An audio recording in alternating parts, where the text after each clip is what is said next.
binabalik sa iyo, Panginoon. Purihin ka, sambahin ka.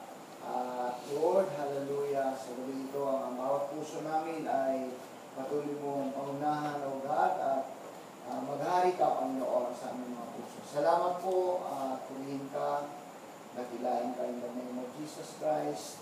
Amen. Amen. Praise the Lord. Ating pupuksan natin mga Bible, mga kapatid, sa Hebreo, chapter 12.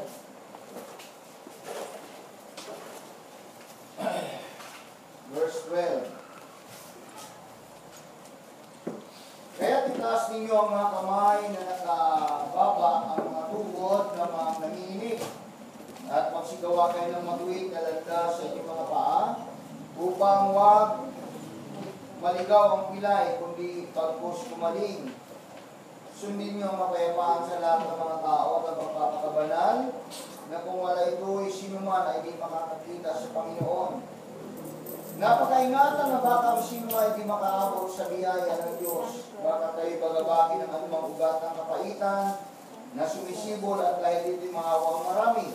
Baka magkaroon ng sino mang mapakiapid o mapaglampastangan gaya ng Isaw, nasa isang pinggang magkaya pinagili ang kanyang sarili pagkapanganay, sapagkat nalalaman ninyo na bagamat pagkatapos sa hinanasan niya magmahal ng pagpapala sa itinakwil, sapagkat wala na siya nasumpong ang pagkakataon ng pagsisisi sa kanyang ama, bagamat pinagsisikapan niyang mapilit na lumuluha. Hallelujah. Nakakaupo na tayo mga kapatid.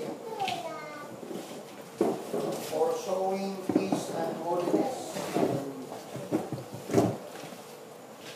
Marami akong sila.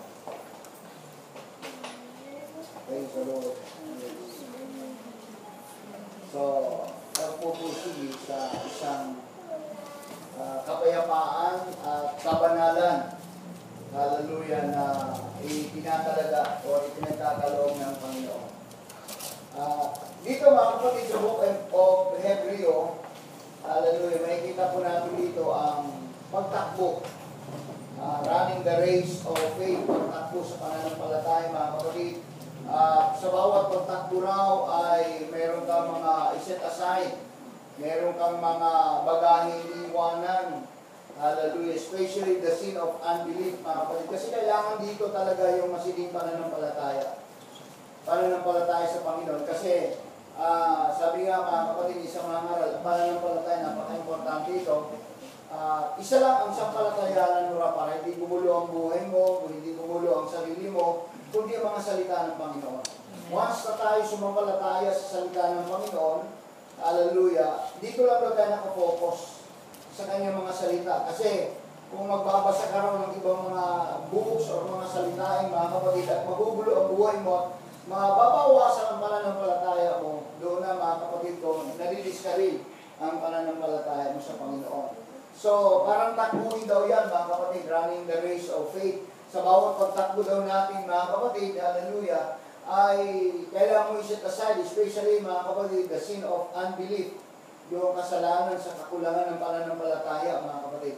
Kasi ang napakalaga talaga yung belief, yung pananampalataya, kasi ito yung magdadala sa iyo, mga kapatid, sa isang matagumpay na buhay. Everybody say amen? Amen. Hallelujah. At dito, mga kapatid, kasama rito yung pagtitiis mo. Kasama rito yung endurance, mga kapatid. Hallelujah. Kasi, sabi nga, ang greatest example natin, mga kapatid, sa nag-endure sa lahat ng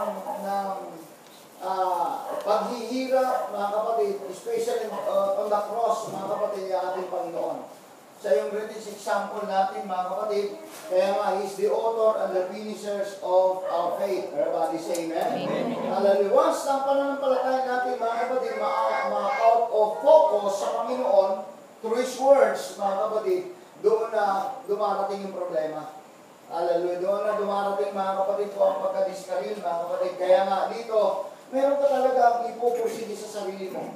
At dito sa aral ito, mga kapatid, for showing peace and holiness, hallelujah, ay related ito sa ating pananampalataya sa Panginoon, mga kapatid. Kasi He's the author and the finishers of our faith. Amen? Amen. Hallelujah. Kaya nga, in-encourage tayo ng Panginoon na to become ready.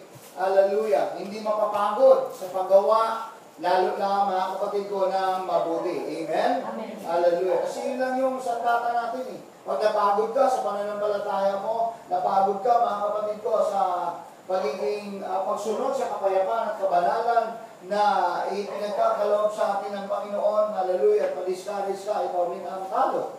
Wala kang pwedeng sisihin. Amen. Amen? Kung ano man ang pagkabagsak mo, kung ano man mga kapatid ko, ang discouragement na mararanasan mo, mga kapatid, ikaw lang sisihin. Dahil ikaw naman ang may hawak ng pananampalataya. Yes. Everybody say amen? Amen. Hindi ka pwedeng manisin ng iba, kasi si ganito, kasi si ganyan. Hindi, ikaw lang mga kapatid. Kung manghihina ka, it's up to you. Hello? Amen. Diba? Kung manghihina ka, mga kapatid, kung gugulo ang buhay mo, it's up to you. Kasi tayo may hawak, mga kapatid ko, ng buhay natin. At tayo, mga kapatid ko, ang driver ng buhay natin, mga kapatid. Amen? Hallelujah. So, yun yung importante, mga kapatid. Kaya nga, sometimes, mga kapatid, oftentimes, ang Lord ay meron talagang pagpapaalala. Ang Diyos, dahil siya ang Ama natin, may pagmamahal siya, meron siyang pagpapalo, meron pagpapala. Hallelujah, meron pagpapalo. Mag-asawa talaga yun. Diba? Ang pagpapala, asawa ng pagpapalo. Amen. Ha? Kaya nga, ang Book of Hebrew, mga kapatid, malinaw, hallelujah, na sa pagtakbo, meron kanya-kanyang style. Amen. Ha? Meron kanya-kanyang style sa pagtakbo, mga kapatid. Tingnan nyo mga mananakbo, mga kapatid ko. Di ba, minsan pagka tumatakbo, yung iba mabilis, yung iba mabagal. Yes. Yung mabilis, mga kapatid, maraming ganun eh. Ang bilis tumakbo pagdating sa uran, hihingal na, upo na, mga kapatid, wala na. Mayroong mabagal tumakbo, pero sabi nga, sa Bisaya, Bisagina, basta kanunay. Dahan-dahan daw, basta bilis lang daw, mga kapatid. Yun daw, yung may kanya-kanyang style. Ang bawat tumatakbo sa takbuhin. Everybody say amen. Hallelujah. Kaya nga, yun daw yung style, mga kapatid. Basahin nyo natin ang sinabi ng Hebrew muli, mga kapatid. Sa 12, kaya nga, itaas ninyo ang mga kamay na nakababa ang mga tuhod ng mga nanginginig at magsigawa kayo ng matuwid na landasan yung mga pao. Ang huwag maligaw ang pilay, kundi bagos kumaling. Hallelujah. So, may napipilay. Ayan. Sa pananampalataya ito, tinutukoy ito ng Panginoon sa ating mga pananampalataya sa harapan ng Panginoon. Kaya nga, mayroong instructions ang Panginoon, mga kapatid, para sa bawat pagtakbo natin, hallelujah, sa harapan ng ating Panginoon, mga kapatid ko, ay hindi tayo mapilayan. Ha? Hindi tayo mapilayan, mga kapatid. Kaya nga, pinupurso dito, una, yung kapayapaan. Kapayapaan at kabanalan. Magkasama itong kapayapaan at kabanalan, mga kapatid ko. Pinagsama ng Panginoon, mga kapatid. Hallelujah. Para huwag daw tayong ma-discourage. Huwag daw tayong mapapanghinaan, mga kapatid. Kasi maraming truck ang naaway ngayon eh. Marami, mga kapatid. At number 1 na pinapanghinaan talaga ay ang mga Kristiyano, mga kapatid. Hindi naman mga non-believers eh. Kasi dati nang mahina yan eh. Amen. Diba, mga kapatid? Amen? Amen. Hallelujah. Kaya nga, para huwag daw gumulo, mga kapatid, ang isipan mo, para pumayapa ang isipan mo, kailangan talaga, ang salita lang daw ng Diyos, ang sampalatayanan mo. Amen? Kaya nga, ano man daw marinig mo, mga kapatid ko, hallelujah, sa mundong ito, lihis sa mga salita ng Diyos, huwag mong paniwalaan, kundi ang salita lang daw ng Diyos. Amen? Pagka may magsasabi, may patay na galing sa langit, bumalik daw dito sa lupa, mga kapatid, at naguluhan ang isipan mo, ay huwag ka rin maguluhan. Sa palatayanan mo, na ang sinabi ng Bible, it is appointed once to man after that judgment. Judgment ka, so wala nang bumabalik na patay. Amen. Papaniwala ka pa. Diba? Sasakit ang ulo mo.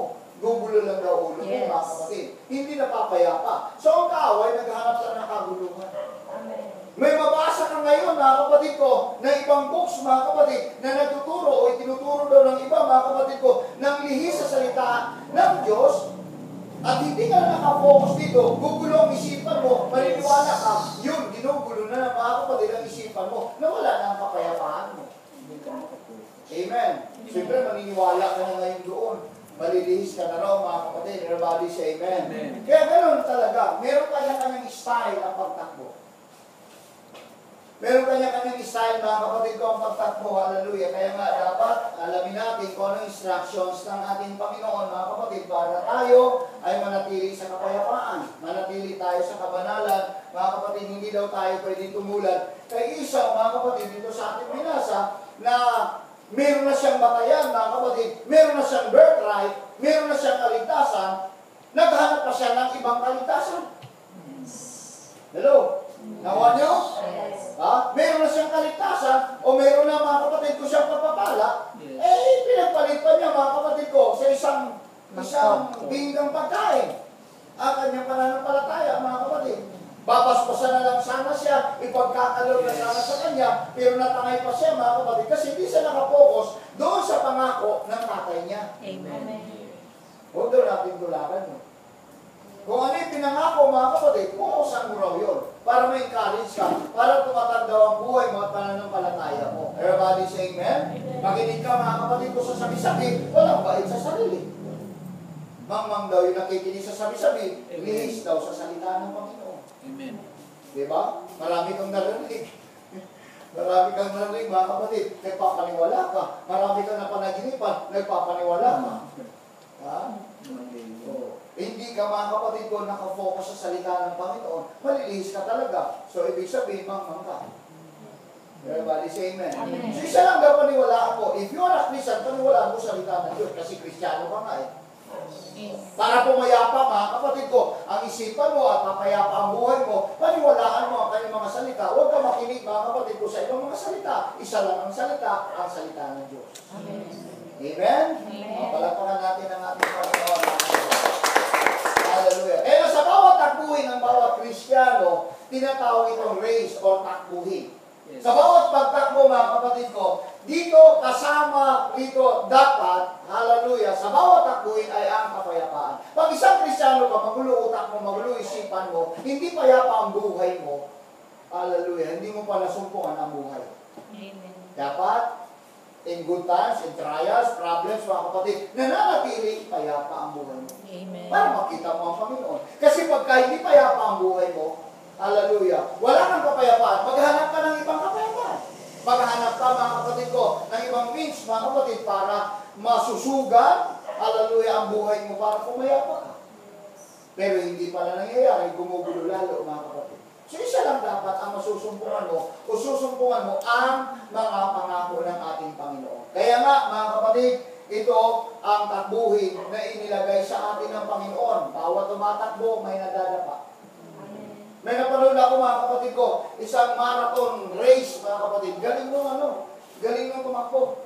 Biro mo, mga kapatid, pang number 3 ata siya. Takbo sila, mga babae. Hinangaan siya, mga kapatid. Sa pagtakbo nila, isang lap na lang, mga kapatid ko, nadapa siya. Nasupasob ang kanyang mukha, mga kapatid. Ha? Yung pinakbuhan nila, oval. Talaga nasupasob, mga kapatid.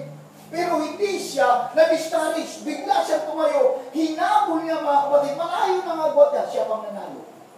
Hinangaan siya, pinalampakan siya, dahil nadapa na siya, mga kapatid ko, sa kanyang pagtakbo, pero hindi siya, mga kapatid ko, nagpapigil sa kanyang pagtakbo. Mas lalo pa siyang tumulin, mga kapatid ko, na-encourage siya sa kanyang pagkadapa, na ang kanyang mukha, mga kapatid, sumubaso, hallelujah, doon sa simento, pero hindi yun ang naging dahilan para malisgan siya. Mas lalo siyang tumakbo at nanalo pa siya. Isipin mo yun, mga kapatid. Kasi ganun daw takbuhan, mga kapatid ko. Hallelujah. Kaya dito sa pag-aaral po natin, hallelujah, kailangan natin i-pursue talaga yung kapayapaan at kabanalan. Sabi ng Panginoon, no one shall see the Lord without peace and holiness. Mahirap yun. Diba, mga kapatid? Pag hindi payapa, mga kapatid ko, hallelujah. Kaya nga, ano daw ang gagawin mo, mga kapatid? Sa bawat pagtakbo mo, ano daw dapat mong gawin? Sa bawat takbuhin na iniatang sa atin ng Panginoon, mga kapatid ko, hallelujah. Ano daw preparation na dapat mong gawin? Anong style, mga kapatid? Hallelujah. Kasi sa bawat style ng pagtakbo natin, dito tayo lumalakas. Sa bawat gagawin natin, mga kapatid, meron tayong kanya-kanyang style. Hindi tayo pare-pareho ng style. At hindi rin ang style natin, hindi style bulok. Kundi meron tayong kanya-kanyang style sa pagtakbo. It's up to you kung paano ka tumakbo sa harapan ng ating Panginoon. na sa bawat pagtakbo natin, dapat lumalakas tayo. Maraming tumatakbo mga kapatid, ginagawa ng exercise ito para lumakas sila. Yes. Diba?